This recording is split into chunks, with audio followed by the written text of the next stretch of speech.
Halo semuanya, Assalamualaikum. Selamat datang kembali di vlog aku. Bagaimana kabar kalian hari ini? Semoga sehat selalu ya, amin. Oh ya teman-teman, aku mau nanya, di sini ada nggak sih yang punya hobi nulis cerita? Semacam bikin novel gitu? Kalau iya, kita sama. Boleh tes dulu nggak sih? Nulis cerita itu adalah salah satu hobi aku dari zaman SMP dulu teman-teman. Dan dulu itu kalau nulis cerita aku di buku, tapi jarang banget sampai selesai karena kadang selalu kayak stuck gitu loh. Kayak udah habis ide. Dulu aku semangat banget kalau nulis cerita karena selalu ada temenku yang menanti buat ngebaca. Tahu kan rasanya kita punya karya terus disupport sama orang lain? Makasih banget loh buat temen sebangkuku dulu yang selalu baca cerita-cerita buatan aku meskipun cerita aku tuh gak pernah ada endingnya.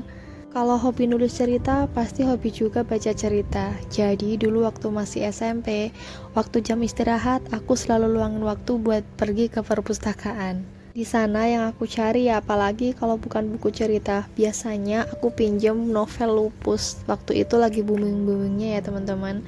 Jadi kalau mau pinjem novel tuh juga harus ngantri sama teman-teman yang lain. Jadi mungkin dari hobi membaca cerita itulah akhirnya terlahir hobi baruku untuk membuat cerita. Aku seneng banget loh waktu nulis cerita gitu, karena aku bisa nentuin karakter yang sesuai yang aku mau.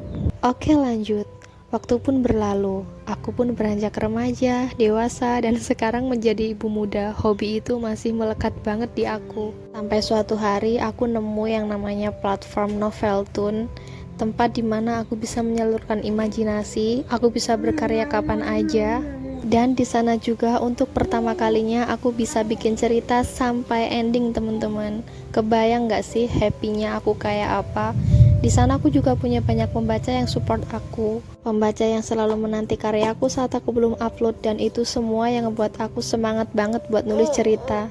Jadi pada saat cerita pertamaku udah ending, aku mulai meng-up cerita keduaku yang udah aku simpen di draft. Dan cerita kedua itu pun berhasil ending, alhamdulillah. Aku happy banget, meskipun di sana aku belum dapat penghasilan apa-apa, tapi setidaknya aku punya pembaca yang setia yang selalu support aku. Dan kalian yang suka baca cerita online, mampir dong ke novelku di Noveltoon. Dan inilah cerita pertamaku yang berhasil aku selesaikan dalam waktu 7 bulan teman-teman. Saat itu aku belum punya bocil, jadi waktuku masih banyak yang senggang. Aku bisa manfaatin buat kebut, buat maraton nulis cerita, tapi nggak asal, tetap tertata ya urutan ceritanya. Lalu ada ini cerita yang keduaku yang udah berhasil ending juga, tapi aku lupa waktu itu aku nyelesainnya berapa bulan. Kepoin ya teman-teman buat kalian yang punya hobi baca. Maaf banget loh kalau voice overku kali ini nggak sesuai sama isi videoku, karena aku juga pengen mempromosikan karyaku juga. Meskipun aku juga tahu di luar sana udah banyak banget penulis hebat yang karyanya luar biasa.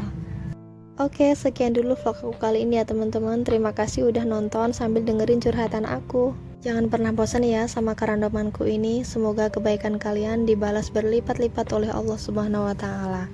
Sampai jumpa lagi di vlog aku berikutnya. Wassalamualaikum, bye bye.